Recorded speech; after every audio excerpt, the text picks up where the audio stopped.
Hello everybody, I'm pleased to say that I'm doing another video. Don't always do these videos as regularly as I want to, but this is going to be a top 10 video.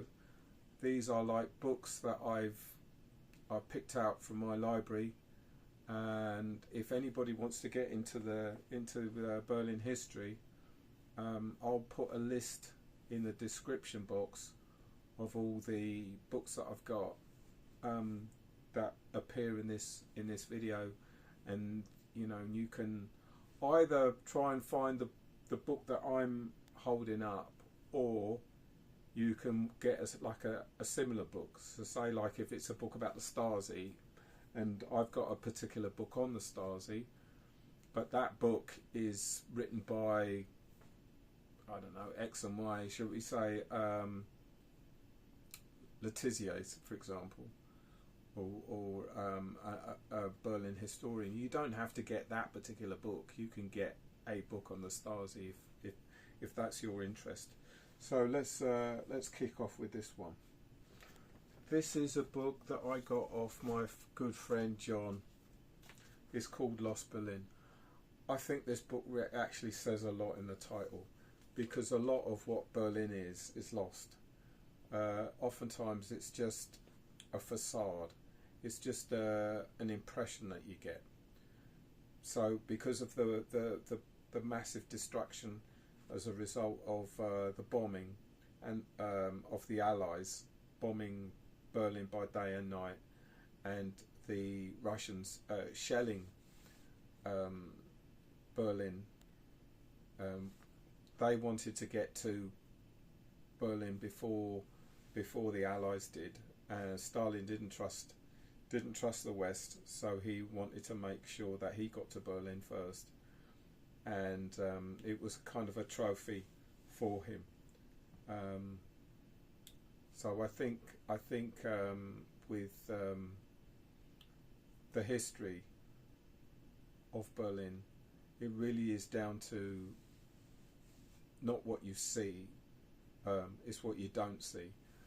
And in order to be able to read the city, you've got to be able to do a bit of research to find out what was once there, and that is sort of uppermost in your mind when you do go into Berlin and to see it for yourself, because there's only so much that you can see on YouTube. There's only so much that you can see from documentaries. There's only so much that you can visualize from reading. But it's actually until you actually get there, until you go there, until you walk around the city, will you get the atmosphere, get the sense of the time when Berlin really was at its most profound. So anyway, this is a book John gave me. It's a really nice book, and this deals with the Berlin in the 20s. Now, I don't really know much about Berlin in the 20s, and so much of that has disappeared, literally disappeared, hence the title. But I'm going to do a lot more research into the Berlin of the 20s, which is known as Weimar Berlin, in order for me to be able to get a deeper understanding and look into the depths of a time that has sadly passed.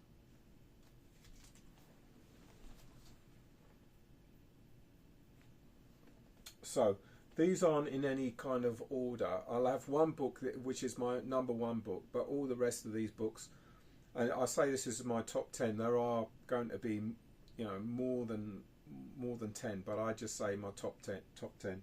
So it really is going down to the history of Berlin as it was. So we'll probably jump about a little bit, but I think it is really just to kind of give you an overview of what's available, what you can actually discover if you're going there on holiday, or you're having a sort of a passing interest because you just picked up this video. I'm really hopeful that you'll take the opportunity of actually doing a bit of homework, doing a bit of digging, a bit of research into Berlin history. So here we have another book. This one's called Berlin Then and Now, and this is by Tony Letizia. Tony Letizia, I think, was the governor of Spandau when Rudolf Hess allegedly committed suicide. I mean, you know, it is a mystery as to how a 93-year-old man would take his own life, but so the saying goes that he did, and that he was able to do it, you know, when he suffered with arthritis. But they didn't hang about after Rudolf Hess died. They literally tore Spandau. You know, there wasn't any hesitation. They just wanted to get rid of the prison, and I mean, that's telling. That really is telling. But anyway, so Tony Letizia, he wrote this book, Berlin Then and Now. This is a gold mine of a book, an absolute gold mine. Where he got the photographs from, I'll never know. And it was at the time, like just after the fall of the Berlin Wall. So Berlin, as it was at that time, is still relatively fresh. By that I mean you don't have the real estate, the people going in and literally taking over Berlin. That is to say, the old Berlin, because because East Germany was, you know, a poor state effectively. It was forever asking for money from West Germany, and also from Russia, or the Soviet Union as it once was at that time. So it really was. By the end, it was bankrupt. It really couldn't function anymore as a state. So as the wall came down, you had access to the East Berlin. So there were places that you could go, that you could take photographs of, that hadn't changed in any way since the end of the war. So this was something that was so, for a historian, or for a tour guide, or for somebody who's a scholar in a university, it would have been the ideal time to see the Berlin, or see the old Berlin as it once was. But sadly, buildings get torn down because of the plot of land, or the building got sold. Then you get these realtors that come in. They tear down the old buildings to build an office block or something, and so that part of old Berlin is lost, and it's lost forever. But this book, it really the value of this book is in the photographs and the captions. So you get First World War Berlin, you get Weimar Berlin, you get Nazi era Berlin, you get World War II Berlin, Cold War Berlin. It really is a gold mine, and I mean, this was probably going for about 30 quid or so, but I'd highly recommend that you buy this book, because it really is a treasure chest, and it's something it's a coffee table book, because you'd always want to go through it and have a look at it to actually see, and then you could have a plan. You could, if you're going to Berlin, have a plan and see, I want to see that, or I want to see this, and and then you can have a route, so you effectively become your own kind of tour guide. So Berlin Then and Now by Tony Letizia, fabulous book, highly recommend it.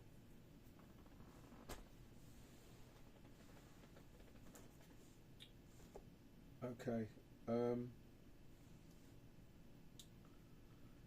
this is a book I'd like to be able to review, but I include this, and there's another one that I've mentioned multiple times, but it really is worth repeating. It's Berlin Story. So these are written by Berliners. This one, Berlin Story. I've read the English, but this is the English book. I haven't got the German one with me at the minute. But Kurt Riess is an echter Berliner, is a real Berliner.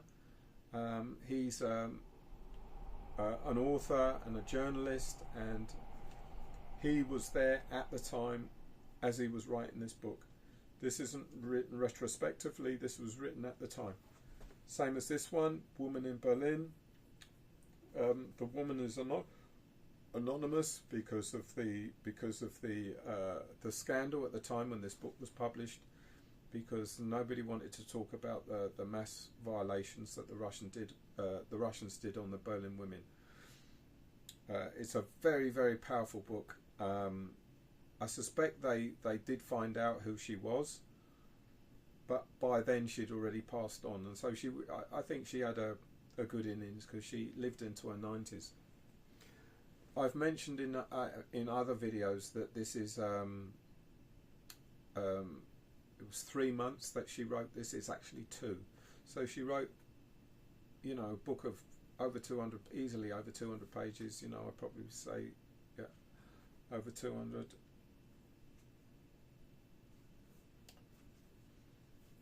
This goes into a lot of detail, and it is the detail where this book comes to life, because you can really feel what it was like at the time, and you know, where they were queuing up at a bakery, for example, to get bread, and there's explosions going around, and then when the explosions die down, they will get, you know, queued back. I mean, it was so dangerous to do that, but they just didn't want to lose their place in the queue. And then there's the things like, you know, getting to the air raid shelter. It's not just a question of, like, I don't know if you know this, but in Britain there were like an air raid shelter at the bottom of the garden. So it's just a question of, you know, running down to the end of the garden and getting into the air raid shelter. But it's not like that for the Berliners. For the Berliners, what they had to do was so they could have been on the 3rd floor. They had to go down the stairs because there's no lift. They had to go down the stairs, and then they had to go across a courtyard, and then they had to turn left and then turn right and then down these stairs in order to get into the air raid shelter. And this lady, she actually describes it that way, you know, so you get an idea of how dangerous it was, because if you couldn't make it to the air raid shelter and these shells were coming in, you know, you could find up, you know, you could either be seriously injured or die, or you know, not make it to the air raid shelter. And the other thing was they had buckets of water. You know, the buckets of water was to put out a fire, but you know, you'd literally need a proper fire engine, you know, with a massive great big hose in order to put out the fire.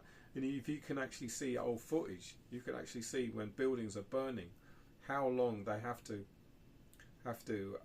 aim the fire hose at the fire in order to get the fire out. So it really was, you know, perhaps it was a form of reassurance that you know, you'd have these buckets of water in order to, you know, when clearly you couldn't put out a fire, you know, with a few buckets of water. But it's a form of reassurance or self-reassurance that in case of a fire you would use these buckets of water. But really, it's a powerful book. This is you know, a book that you could buy in Borders, or if you're in the United States, Barnes and Noble. It's that kind of a book, you know, it's not like a hard book to find.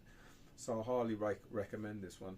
This one, it might be a struggle, Berlin Story, to find that book. You know, I looked on Amazon again, it's not on there, so you might have to look on eBay, you know, or you just have to be patient. So when a book like this appears, you know, on Amazon or eBay or any other source or any other booksellers, it's certainly well worth checking out. But if you can't find this one, get this one. Highly recommend it.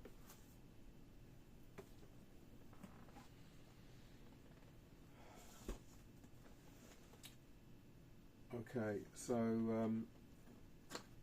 let me see what I've got here. That would be, yeah, okay. 10 tons for Tempelhof, the Berlin airlift. Now, I've been to Tempelhof. There's Tempelhof Airport, and what's unique about Tempelhof Airport? It's an airport in Berlin, and if you look on YouTube, you'll find documentaries about the Berlin airlift. It was a very profound and really important part of Berlin history. And what happened was that the Soviets and the East German Authority closed off the routes to West Berlin. So by that I mean they wanted to starve out West Berlin so that the Allies would be forced out of Berlin, and that the Soviets and the East Germans could take all of Berlin. So the East Berliners could have all of Berlin. So it would be it wouldn't be divided like, you know, you had East Berlin, West Berlin. It's all of Berlin. Now, I can see that argument, and it's not something that I think is often expressed and spoken about, but I see their point as to why they want to do it. Now, there is this sort of argument, you know, where an argument is like a pretext, but that's not really the real reason as to why, you know, you have an argument. I think the best way I could explain it is this. Berlin was in East Germany. To get to East Germany, you had to go through a corridor from West Germany. So you could either take the train, you could go on the motorway or the Autobahn, or you could fly. And it was within a corridor. So the East German authorities and the Soviets decided to close the border so that no cars or trucks, no trains could travel from West Germany into into West Berlin. But that didn't stop the Allies from supplying Berlin from the air. So they would fly from designated airports in West Germany, and they would fly into West Berlin around the clock. So this really was a kind of I think like a propaganda. You know, it's to say, look, it's to say to the Berliners and to say to the world, look look at what the Allies can do. You know, we're fighting against, you know, Soviet tyranny, Soviet authoritarianism. Look what we're doing for the sake of democracy and for human rights and for freedom. So it was an ideal way of actually showing the world through news bulletins, through radio, because radio was massive at that time, how good the West are. But like I said, the Soviets and the East German authorities had a point.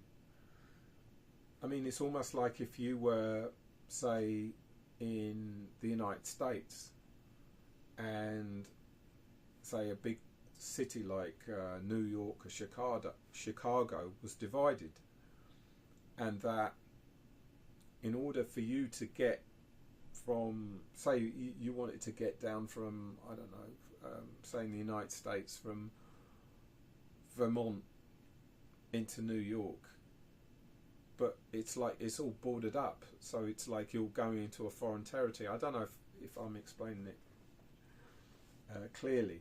Or like in, say, in the UK, say Birmingham was divided, and in order to get to Birmingham, you had to go through like foreign territory before you got into Birmingham. It's a bit like that. I mean, it was so messed up in the sense that, but this was all decided in Potsdam, where the Allies and the Soviet Union came to an agreement that Berlin would be divided, and it divided into 4 zones, even though Berlin was inside East Germany. So, but that, I think, from a historical point of view, is often overlooked. The fact that why would you want to have the Allies in your territory? You know, I mean, I could understand. It's almost like having foreign troops in your country, as Germany still does. I mean, you know, there is the I don't know how many troops that they do have in Germany, but, and so it's been occupied since the end of World War II. But anyway, this is the Berlin airlift. It really is. I mean, you could go and riff on the Berlin airlift for an hour, 2 hours, 3 hours, because it's so profound, and it's such an important part of Berlin history, and it's something that should never be overlooked. So anyway, 10 tons to Tempelhof, the Berlin airlift.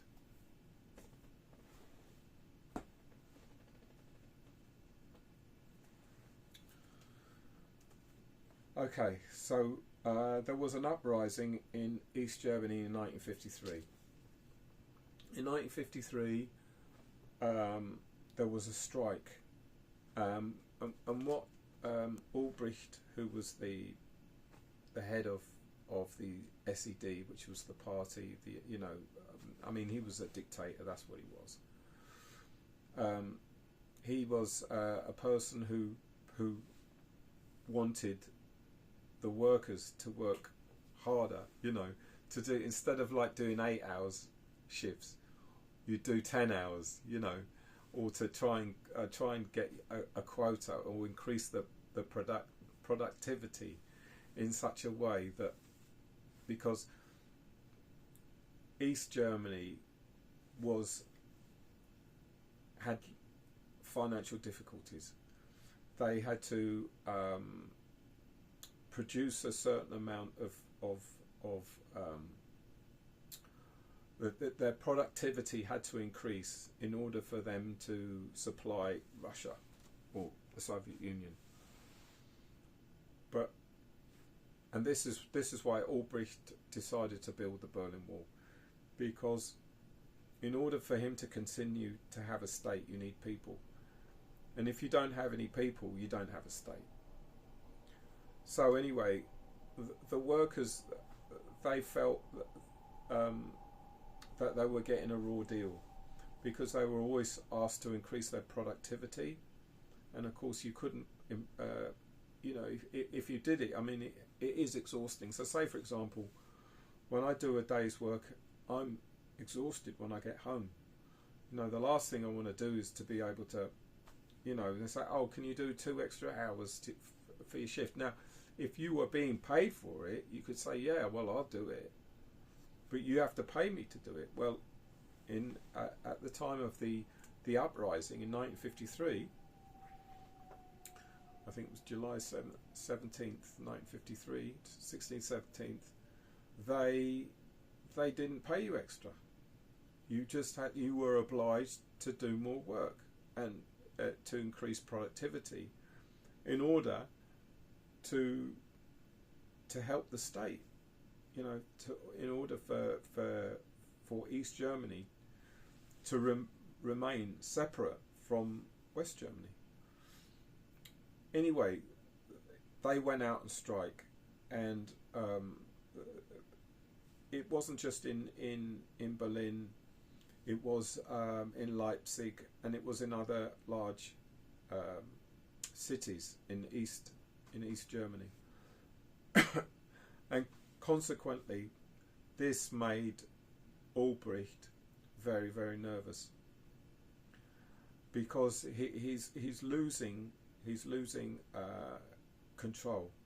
He's, you know, power is diminishing from him, and as you know, even with any government, they don't like protest. If people go out and protest, it's to tell the government, look, we're not happy with how you're running the country. We're not happy with what you're doing. We're not happy with the policies that you're making. But governments, they don't care. They care about their own policies. They care about their own projects. They don't care about the people. The only time they care about the people is for when they vote, to vote them back into power and to pay the taxes.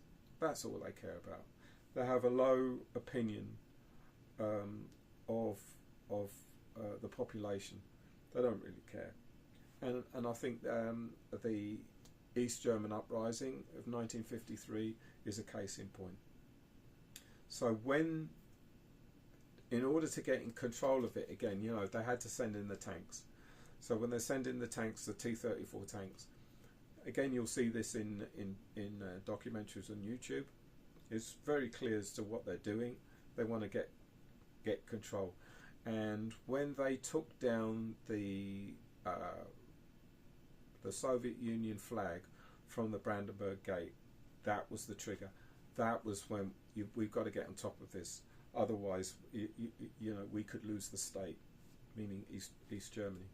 And that's when they had a crackdown. They're arresting all sorts of people, you know, and using lawfare. Lawfare was, you know, instead of doing, say, 6 months in prison, you end up doing 10 years in prison. That kind of thing. You know, that's how they wanted to get in control, and they put their foot down with a firm hand. They didn't want to mess about. So anyway, this is uprising in East Germany. I think this June 17th, 1953. I think I said July, but anyway, June 17th, 1953. So we've got here the Stasi. Now this is why I showed this book first, and then this one, because with the Stasi, that was the secret police. In order to keep control, it became an authoritarian state. So it was a police state, and the Stasi were there to control the people, to control the population. I mean, they were so successful. They had I mean, there was so many people within the Stasi. They even had people that would voluntarily just turn up at a station where the Stasi are stationed, and asked if they could work for the Stasi. It really was a massive and organisation of secret police that kept control, and by spreading fear. And that is to say that, you know, if you were in a pub, you'd be careful about what you said and who you spoke to, because you were always worried if you were talking to the wrong person, that you would find out, you know, a day or two later that the Stasi come knocking on your door to arrest you. So it was really, it was this fear that was so successful, and they had file after file after file of people. I remember seeing a documentary on the Stasi where it was all kind of like index cards and, you know, massive, great big files and documents of pretty much the whole population, and how they were trying to get rid of these, especially the sensitive files. By that I mean, at the end, when they knew that the wall had come down, they would try and destroy a lot of the files, and they would actually physically tear the documents. It wasn't it's not like they had a shredder. They had to physically tear, and a lot of these files that were torn, they actually came out with computer software to fit all the pieces together in order for them to be able to find out exactly what that file is.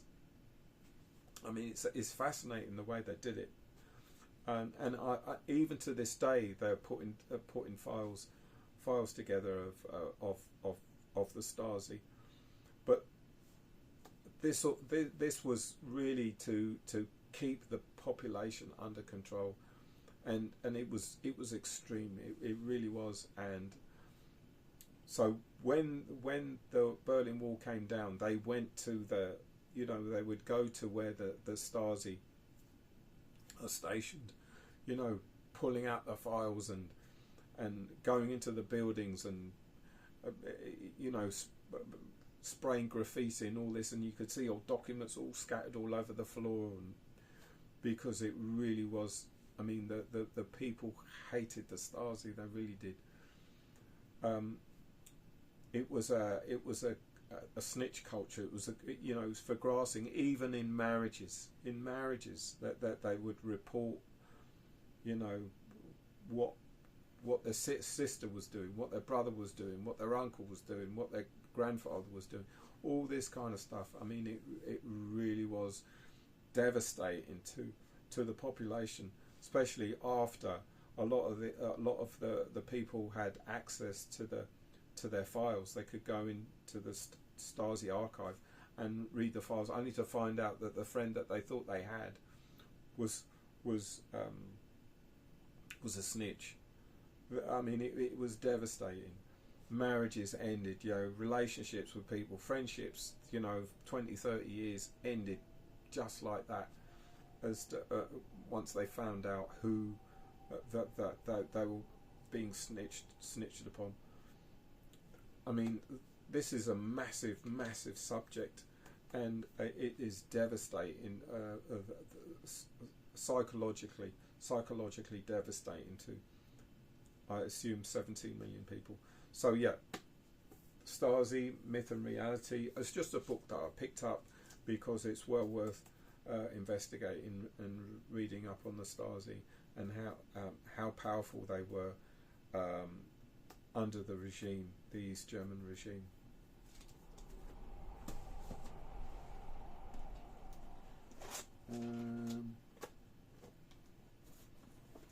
Okay, I've got this book here, so Driving the Soviets Up the Wall by Hope M. Harrison. This is written by a scholar, and I like these kinds of books because if they're in a particular university, say like Harvard, or say at Cambridge or Oxford or Eton or something like that, a famous, where they would get funding to be able to do their research, because to write a book is one thing, but to do research is something else. You've got to look for the information. You can't just, well, I mean, if you were to write a novel, you just have it all in your head. But if you're looking into history, especially Berlin history, you'd have to go into an archive. And for that you need time, and then you have to then be able to read these documents. It's not so easy to be able to do that unless or if you're getting help from an archivist who would actually help you get all the information that you need in order for you to write your book. So this is one that was written nearer the time. In fact, the lady who wrote this book was on the plane, and while she was on the plane, the passenger plane, the news came over from the pilot saying, because they were flying around Berlin, the news came over and to say that the Berlin Wall had come down, and consequently everybody was celebrating, and champagne was being provided, and everybody was clinking glasses, and it was a moment in history to behold and to never forget. So anyway, Driving the Soviets Up the Wall. There's a lot in the history that we don't know, or we assume we know because we heard it somewhere. But if I were to ask you, where did you get that information, you'd probably shrug your shoulders. It's just something that you heard, which is to say, that it was the Soviets that really were the instigators of the building of the Berlin Wall, which was not true. It was Albrecht. Albrecht wanted it. Honecker wanted it. Was in charge of it. They wanted to build the Berlin Wall because they were losing their population.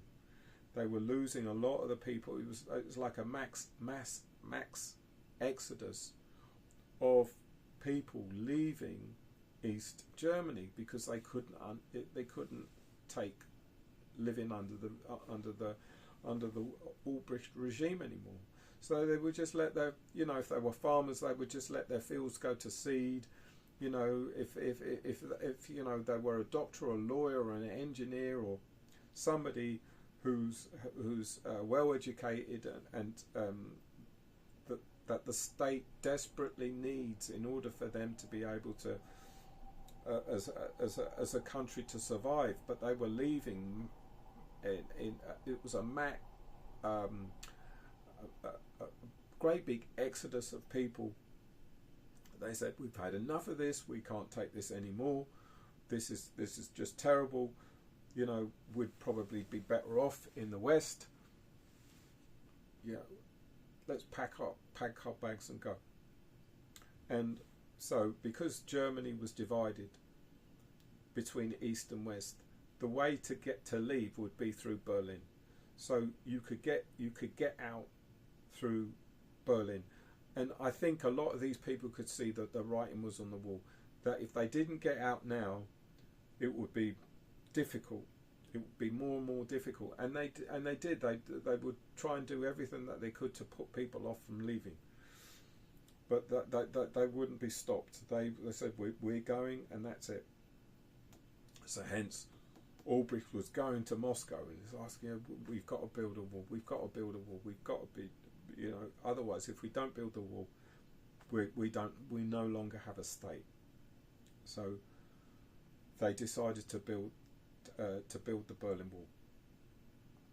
Now, with that decision made, I mean, it had massive consequences, and I mean, John F. Kennedy was he was the president of the United States at the time, and he actually said when the wall was built, he said, a better a wall than a war. And I mean, he's absolutely right. If you go to Berlin, you could see, in a lot of respects, the way Berlin is divided, because Berlin, in a sense, is like two cities. You've got the western side and the eastern side. I mean, if you ever go there, you will be able to see it for yourselves.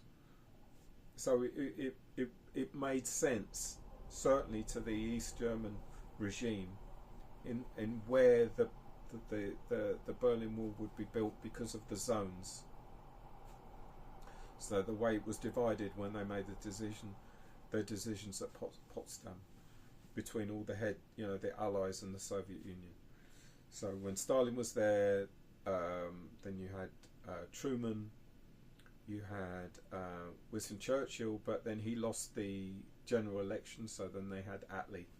So Attlee was there, and they made this decision to divide Berlin into 4 zones. So with this book, that's why I have it in sort of like in my top 10, because it really gets down to the nitty gritty, and it's written by like a scholar, like a professor, an intellect, somebody who works at university, who studies at university, who gets the funding from that university, gets the time to do the research from that university, in order for them to write a book such as this. So, Driving the Soviets Up the Wall by Hope M. Harrison.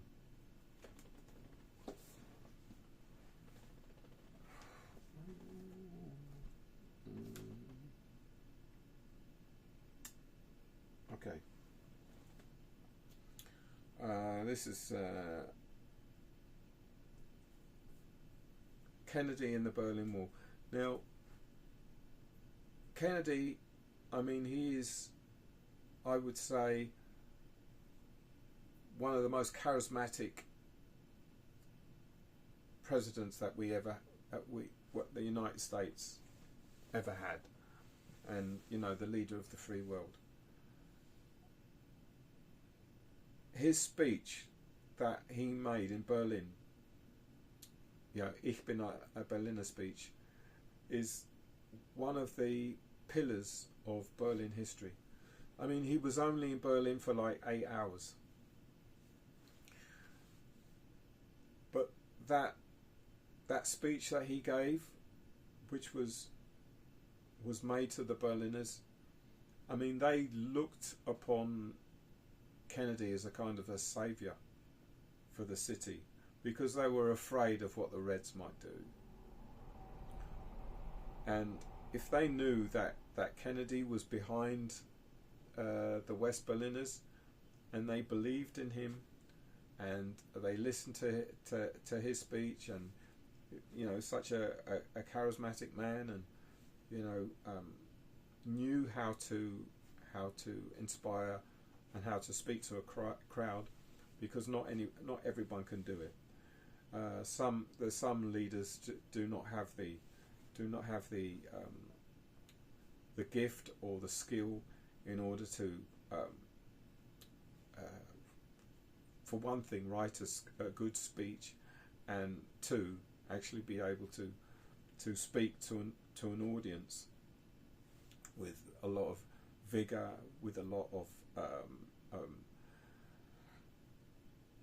how can I put it, emotional, being able to emote, because it's not so much by the words that you say as important as they are. It's if you can emote what you're saying, so that it's more a feeling that the audience feels, as opposed to like an intellectual exercise.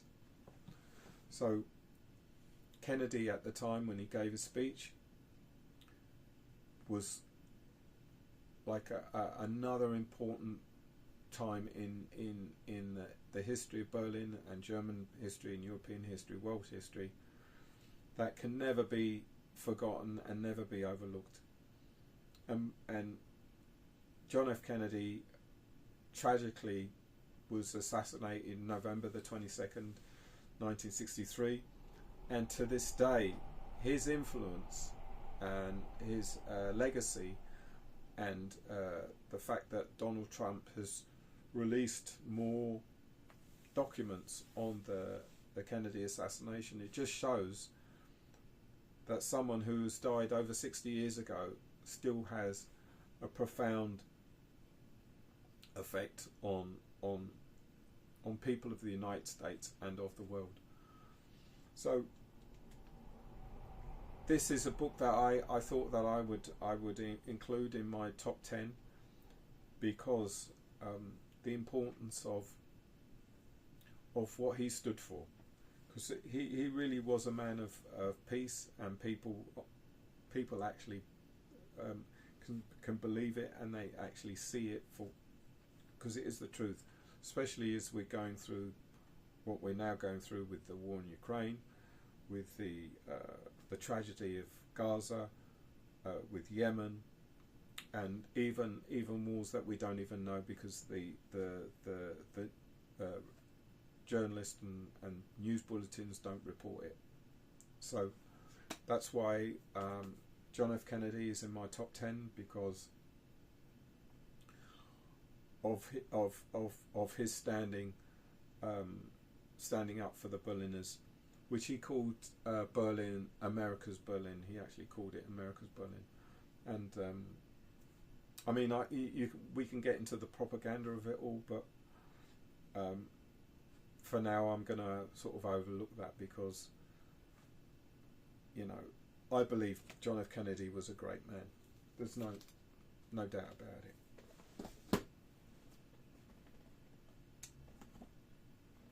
Okay.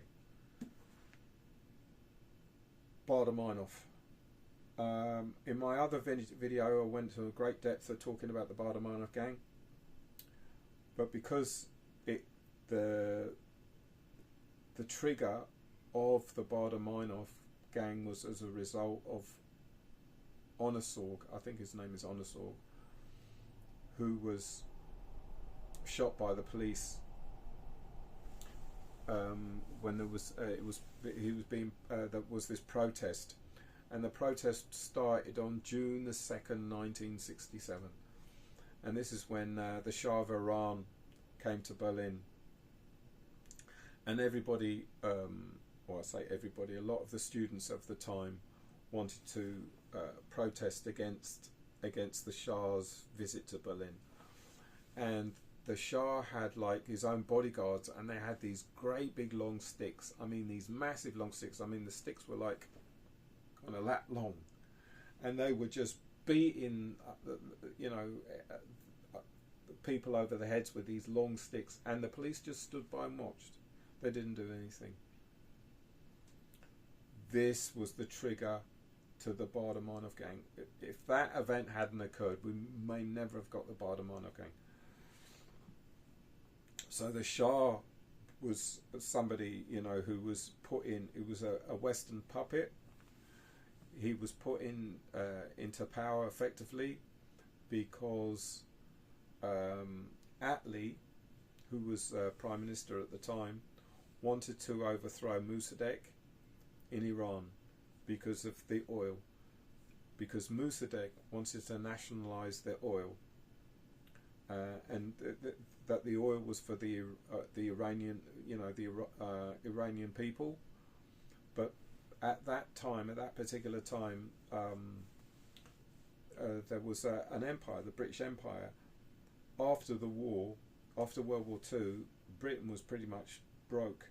I mean, it was just, it was almost bankrupt.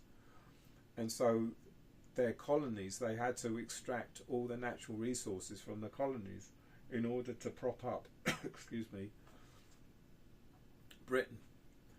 And they only just lost India, because India sought independence in 1947, and they wanted to keep hold of as many colonies as they could in order for them to extract the natural resources from each colony, so that to keep Britain afloat. Because Britain was suffering austerity at the time, they were still using ration cards.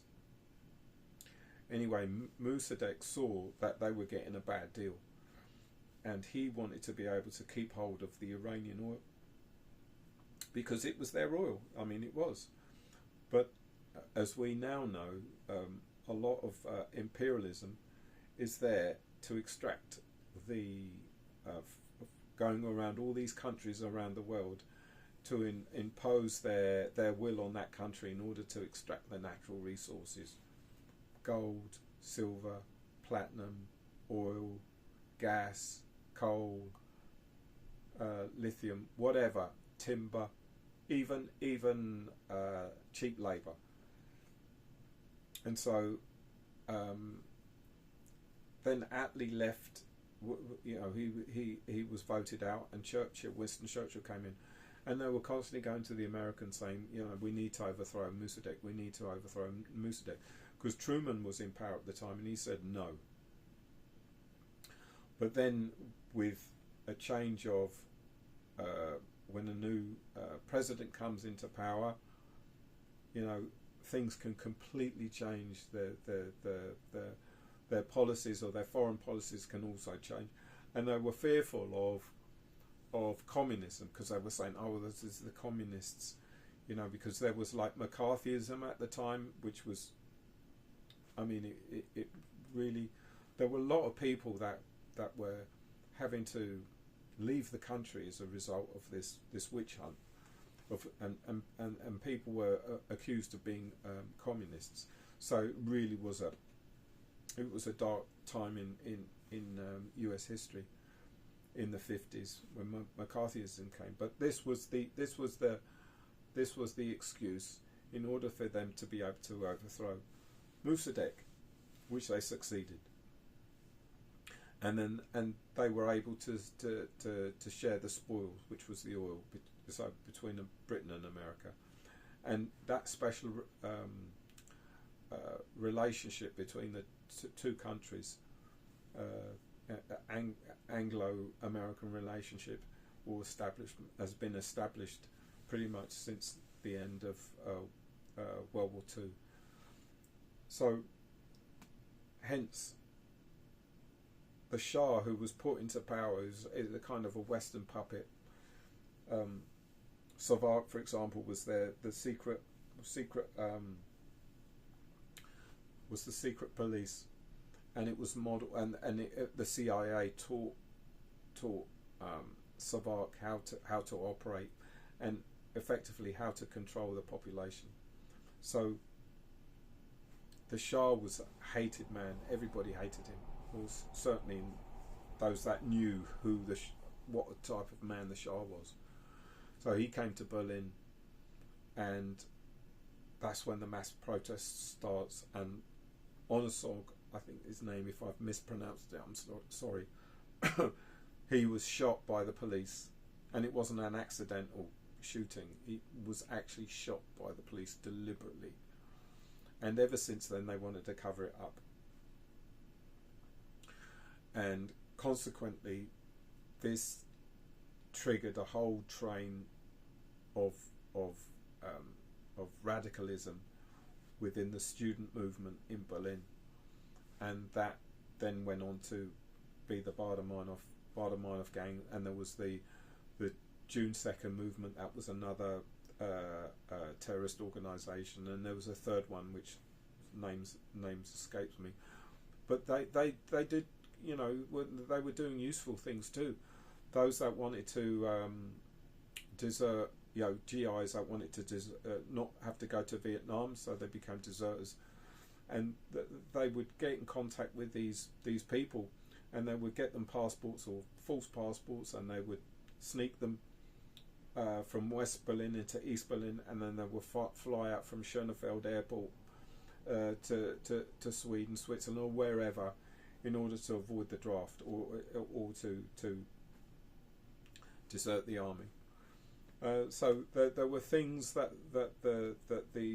these terrorist organisations did that were of benefit, but as part of Berlin history is concerned, the Baader-Meinhof gang played a prominent role. So that's why I've included this particular book, The Baader-Meinhof Complex by Stefan Aust, in my top 10.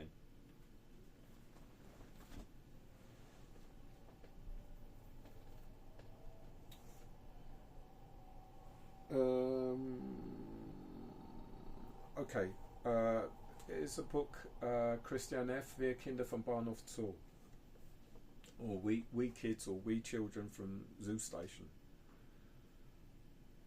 This is such a famous story of Berlin story that if you were ever to find out if you were to ever get or ever to go to Berlin, for example, and you were to go to a bookstore, and there's a section on Berlin, you will see this book. This is how famous this book is. I've mentioned this book in some of my previous videos. This one's a German copy. I mean, I've seen this book, the English version of this book's going for about £80, and that's like a readable copy. Sadly, they have not printed or reprinted a version of this book. There's another one called Zoo Station, but I've read that translation. It's nowhere near as good as the original. If you're a German speaker, you can read German. You're studying in a university or whatever, or you want to learn German, you could pick up this book for a couple of pounds. And this is the source. This is a real source, because it's always good to read it in the native language of. And it's a tragic story about a 15-year-old girl who prostitutes herself because of her heroin addiction. And the film Christian F. is a very, very dark film. I mean, it's almost like a horror film in the sense that, because you can see where it's going. You can see how she enters into the crowd, which is at the Sound. Sound is a club that she attends to, where everybody at that club were taking heroin, taking smack, and how she gets sucked into it. And it's almost like a determination. He has almost like I have this determination simply because what's not in the film but is in the book, is because she grew up in a dysfunctional family, and she didn't get the love from her parents, so she saw to it outside. Now this is really a feisty, bolshy kind of woman. I remember, this is not in the book, but this is like I heard from somebody who knew her, where she had like she'd wear t-shirts, short sleeve t-shirts where she had pinpricks where she'd been injecting herself. So you could see that she's a user, that she's taking heroin. So it gives you some idea of who this woman was. I mean, she's suffering with, I think, hepatitis C because of sharing needles. But why I've included this in my top 10 is because the story is so profound, and if you're of, like I am, if I were to have a daughter, I'd be devastated if she was to take, be prostituting herself to pay for her heroin. It would kill me. It's such a sad story, and yet it's so much part of Berlin, because not only that, it talks about the estate that she grew up. It talks about what Berlin was like in the 70s. I mean, you could smell, where she was, picking up her johns. You could smell the urine. You could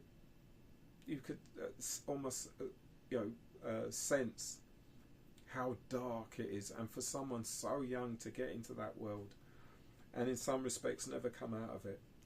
And there is a scene in the film where she wants to take heroin for the first time, because she was a good scrounger. She knew how to scrounge for money in order to be able to get to buy the heroin, because there was a guy who was called Corpse, who was going cold turkey, and he needed a fix really quickly.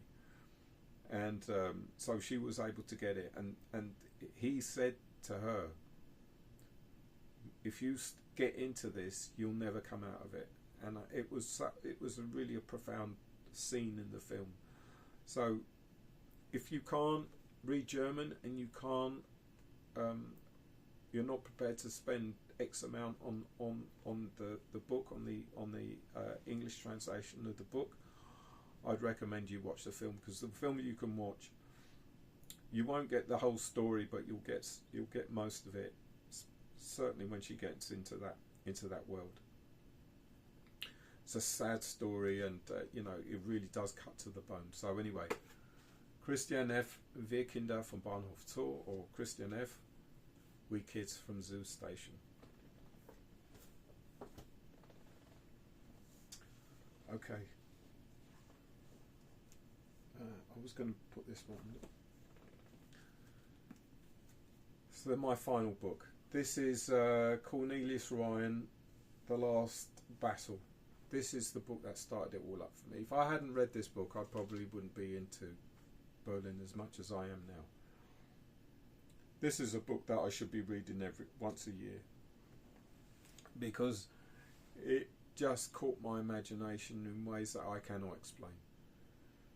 This book was really started it off, and I remember reading this in the mid-80s, and the reason was because when I was in the army and we had a break, like I can even remember the time, it was like from 10 till 10:30, so AM, 10:30, we'd have a coffee break. Now, I don't like coffee, I don't drink it, but I like the smell of coffee. So if I was to go into Starbucks, or if I was to go into Pret a Mango, whatever, and I smell the coffee, I like the smell, because I remember my grandmother would always make it for my grandfather. He'd always make his coffee in the mornings, and they'd always make it with milk. They didn't put water in it. It was all milk. And so it was very it was almost like a ritual. So when we would have our breaks, they'd always, the guys that had been in the army longer than me would tell each other stories. you know, when we were in Northern Ireland, or when we were in Cyprus, or when we were, you know, in Denmark, or when we were in Kenya. But then they would say, oh, when we were in Berlin, oh yeah, when we went there, you see all the smiles and everybody come out with their stories to say how great. And I thought, what is it about Berlin? You know, what's so fascinating about Berlin? You know, and it was that curiosity that got me to read this book. Now, this wasn't the actual copy that I read. It was a paperback, and I found it. I think I found it in Smith's years ago. In fact, that Smith's shop in the high street is now closed. That I bought the book. So I got the hardback copy, and this is great because it's got a lot more pictures that the paperback didn't have, and you could sort of sense the, you know, the Berlin Schnauze. Schnauze means it's almost like the Berlin slang. Unless you are a Berliner, you know, or a German, you would know that kind of talk, the way they speak, and their humour, or the caustic humour. You know, they're known for their wit, and it comes across in this book. Now, this was Cornelius Ryan. It was written by an American. He wrote The Longest Day and A Bridge Too Far, you know, made into great films. I wish I'd make this into a film, but this was the book that started it up for me, you know, and you get the feel of the city and its people in a time of crisis. Now, Berlin has always been in some form of crisis, one form or another. That's why I say from 1914 to 1994. I picked those years because that was the years of the crisis, I would say. And now, where things are, it's kind of shifted away between, say, Eastern Europe and Western Europe, because the Soviet Union left Berlin. Well, it wasn't the Soviet Union, it was a Russian by then. This was in 1994 because the Soviet Union had ended in 1991. But the Americans and the British never left. And the idea was that they would leave, but as we now know, people lie. So they don't keep promises like you would think somebody would, you know, with a handshake. You know, you say what you're going to do and mean it, and you hold yourself to it.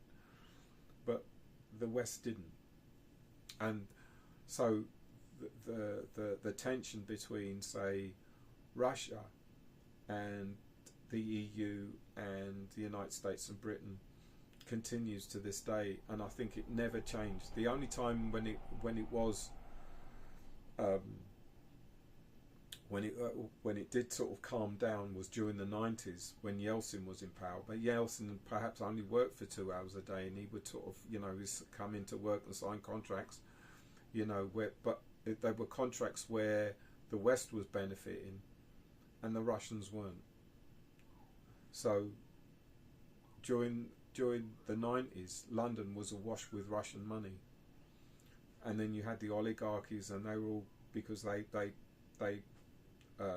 effectively sold the Russian industry really cheap, but it benefited them, but it didn't benefit the Russian people. And so we have this tug of war between Russia and the West that I think continued all through the 90s and into the noughties until the coup of the overthrow of an elected, the overthrow of the elected government in Kiev in 2014, and now we have a war, and it's now 2025 where the war's been going on for 3 years. I think that this antagonism between Russia and the West has been continuous since the fall of the Berlin Wall. Hence my own interest, because I always ask myself, well, what happens after 1994? And I have to be honest with myself, it's such a huge subject, and the only way I'd ever really know is if I studied what it was like in Russia during the 90s, because when Yeltsin was in power, he was often under the influence of alcohol. He really didn't know, or I say he didn't know. I mean, he was placed in that position of power because the West could manipulate him. That's the way I would put it. And it was only until Putin came into power that things started to change, and change for the better for the Russian people. Now that might sound controversial to some people, but I'm sorry, that's my opinion and I'm sticking to it. So anyway, the stories goes a lot deeper than that. This is the book. This is my #1 book, my top 10, that I should be reading once a year, and I haven't, but I should be reading once a year, because this is where it all started, and hence why I chose to have a YouTube channel. So take that what you will of the books that I have here. I really am hopeful that you will at some point decide to go to Berlin and to see it for yourself, because the only way you'll get to understand Berlin is if you go there to see it, to visit it. Go there for a week, go there for 2 weeks. I'm sure you'll find a cheap hotel where you can stay, or on a B&B. Make a plan, know where you're going to go before you go there, and stick to the plan. There are buses that will give you tours around the city, and you'll see all the sights. And it's quite reasonable. The price is quite reasonable. I highly recommend it. But it is not, as anybody will know, any city is not cheap. You're going to have a bit of money in order for you to enjoy yourself when you get to Berlin. So stick. I don't know if you've because you said you was going to go. I hope you're going to go. So take the opportunity to spend a weekend, or 4 days, or 5 days, or 7 days in Berlin, and see it for yourself. So, and with that, auf Wiedersehen und Baba und fall nicht nieder.